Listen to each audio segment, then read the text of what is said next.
Does your child only want you? If your husband or wife wants to take over and give you a relief, your son or your daughter cries and whines and tantrums and until you are caring for them again. And then you feel so sad and guilty that you cannot take it and you just go and take over because your children want you. If that is you, stay because today I'm going to share how to get children who only wants us a little more comfortable so you can have your well-deserved break while your co-parent takes cover. My name is Marcela Collier. I'm a certified parenting coach and owner of HIC Parenting Education Agency. My team of coaches and I have helped 14,151 parents of highly sensitive children and neurodivergent children bring peace to their parenting and raise emotionally healthy children. And I want to help you as well. So if that's the content, or you are a parent of a highly sensitive child, I encourage you to subscribe our YouTube channel.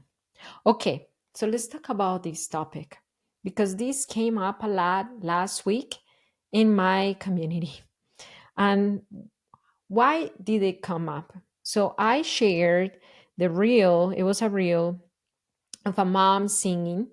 She was a singer, I mean, professional, very well sing, very good singer, and she was performing. She had a big audience. She was performing, she was singing, and then her toddler came on stage, and he started pulling her hip, pulling her skirt, and at the end of everything, she just held them and finished the song with him being held. So I shared this story, and a lot of moms came to DM saying, "Hey, that's my son, that's my daughter. They only want me." Even my husband and or my wife, they are supportive. They want to give me a break.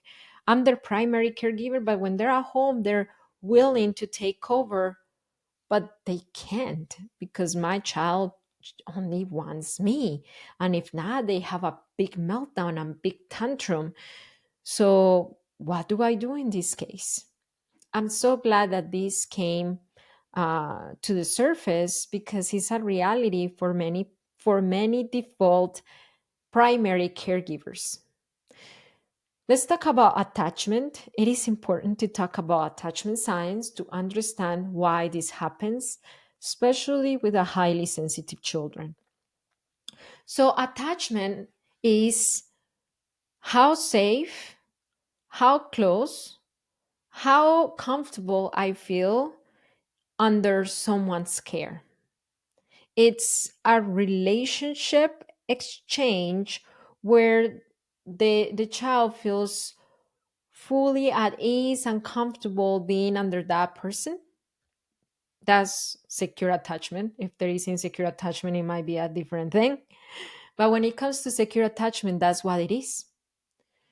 And there is a clear, there could be a clear discomfort if this child changes caregivers who are not as securely attached to or who have not had the opportunity to develop that attachment. So, how can that happen when, let's just say, our husband is a supportive husband? They are not, I mean, they're good with the kids, they want to do good as parents as well. How can that happen in that situation? We understand how can that happen if they had the other caregiver is not that good with the kids and is yelling at them and but what about in the case when it's not the case? When they're good caregivers, but they're not the primary ones. They work outside the home all day, or they are buried in their room in their home office all day, and they come out at dinner time to relieve you. According to attachment science, the time that a child spends with the primary caregiver develops this strong bond. So it takes more effort on the other parent's end to catch up to the kind of bond and relationship that the child has with the other caregiver. And same wise, when it comes to the child, it takes a little longer and a little more effort to have to form the attachment or the quality of attachment that they had with you if you are the primary secure caregiver. So it is important to allow the opportunity to this attachment to form. Let me give you an example of how we could interfere this process, how we can interfere the process of our children developing a quality of attachment to the other caregiver. Let's just say that daddy came home, we are relieved. Now we went to the bathroom to start, maybe we start preparing for our bubble bath or whatnot. And then we hear that something happened in the kitchen. Let's just say our children fell. One of our children fell and he started crying. And then we heard the dad consoling the kid. But then the children start calling mommy, mommy, mom, mom, mom. And then they started calling mom. And then your mom guilt kicks in. I'm about to take a bubble bath. My child is hurt. He's calling me. He's begging for me. I feel terrible if I stay here in my bubble bath while my child is calling me. And then you go and you rescue the child from the discomfort of being consoled by not a primary caregiver. The message that is sent to this child is only you have the emotional capability, the emotional capacity to hold me through my tears. This caregiver doesn't.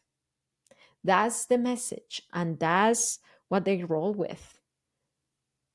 It creates this imbalance in the child's eyes of if mommy comes right away when I'm being watched by daddy, then this means that she is the one who is capable of emotionally containing. Now, I have to say, why do they cry more with the non primary caregiver? Because again, the quality of attachment is not there yet. The quality of attachment needs to be built, and is built especially in those hard moments when they are dysregulated, when the children are dysregulated, when the children are upset, when the children feel hurt, when the children fall, that they can see the non primary caregiver being able to emotionally contain them. So what happens if the child sees that at this time when I'm with daddy and I'm with daddy, he is the one who cares for me physically and who cares for me emotionally? Then they start building that bond and that attachment and that certainty that even if I fall, this person, this caregiver, has the emotional capacity to contain me. The emotional capacity to contain me.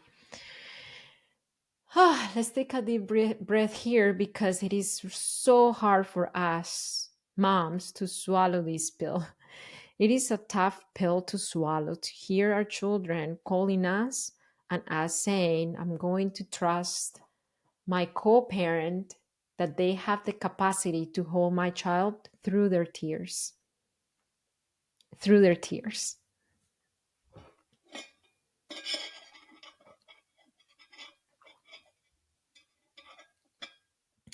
Another thing that I've seen, and I've seen it with some of my coaching clients, is that the father cannot take it any longer, and then they give the baby back to the mom. And then this creates a dynamic of resentment. The mom feels I can take a break. You cannot hold my child through their tears. So I'm always the default parent even if I'm out of it, even if I'm in my break, I can really have a break. I see both sides. I see both sides, especially if the non primary caregiver does not have the emotional strength to be a good emotional container for the child. A lot of the times, non primary caregivers could feel really worked up and anxious when they hear the Leo kid calling for the other parent. And then other narratives start building in their head, such as, and I hear these a lot from parents, such as, I'm not a good father, my child doesn't want me. This is a good one. This is a big one as well. Why do I even try if my best effort is never enough for my child? They start taking it very personal and seriously. So if you are at the other end, if you are not the primary caregiver, but if you are the co-parent who is with your child, uh, when you are giving the primary caregiver the break, and you have this narrative of, why do I even try if my best effort is not enough for my child? I want to say that it's nothing related to you. It's not personal. Is is it is explained through the lenses of attachment. You have a more, I would say, your attachment quality is not as strong as the primary caregiver. So it makes sense why your child cries more with you and asks for the other parent. And the quality of attachment is not strong, not because you're not enough for your child, but because there has not been the time that the other caregiver spent with the child. You have not put up the time, not because you don't want to, or not because you don't want to. The circumstances, you have to work, you have to provide, you're the breadwinner of the house. It's the lifestyle. So it's not that it's your fault. That's what I'm trying to say. So how, let's go back, let's wrap it up. What if you are a primary caregiver, allow the non-primary caregiver to develop that quality of attachment, and those cries for you are going to diminish.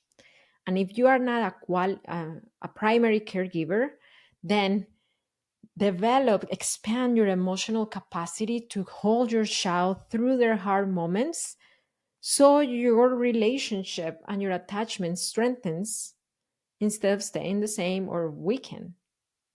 And that will develop your child the security that you have everything to hold them through their ups and downs. And that's how they're going to gradually stop calling the other caregiver. If this video helped you, would you share it with a friend? Just share it with one friend. Hit the share button right now. Share with one friend. Let them know, hey, this helped me so much. Understand how I could have my well-deserved break and develop that capacity of my co-parent to parent my child. And I have an invitation for you. If you're like, but my child cries so much with me, I cannot console them, I wonder if I'm a good parent. If you have all these questions and you want to feel more secure in your parenting, I have a free class that's going to walk you through the system to build up your confidence so you can feel secure, you can break free from frustration, bring peace to your parenting, and raise emotionally healthy children. You can find that class in hicparenting.com. I'm going to leave a link here, up here, or it's in the description below, and you can access it right now. It's free. Remember, it only takes understanding of yourself and of your children's needs to transform your parenting. That's Parenting with Understanding. I'll see you next time. Ciao.